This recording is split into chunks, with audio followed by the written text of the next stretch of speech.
എന്നാ ഞാൻ ഓർത്തില്ല. ഓർക്കാതെ പോയി കാണുന്നുണ്ട്. കുഞ്ഞിനെ എടുത്ത് ചെവിയിലടയ്ക്ക് നിർത്തി ഞാൻ വഴിയിലോട്ട് ഓടിച്ചു വിട്ട ഉടനെ ഒരു കരിങ്കാക്ക അത് വന്ന് എൻ്റെ തലയ്ക്കങ്ങ് കുത്തി. ആദ്യം തലയ്ക്ക് കുത്തിയപ്പോഴേ എൻ്റെ കൈ ചൂലൊക്കെ ഇല്ല. അത് വെച്ച് ഞാൻ അതിനെ ഇങ്ങനെ തടയാൻ നിൽക്കുന്നില്ല. തലയ്ക്ക് കൊടുത്താൽ തന്നെ വരും.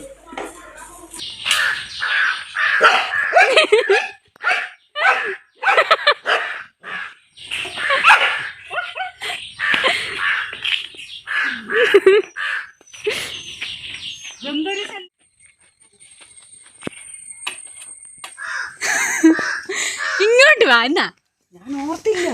ഓർക്കാതെ പോയി കാണുന്നുണ്ട്.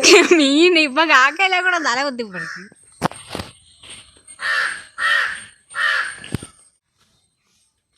പോര് പോര്. അതിന്റെ ഒരു സീറ്റാ. അതെന്നെ കൂടെ കുത്തിപ്പറിക്കും. എൻ്റെ ഒന്നുമില്ല.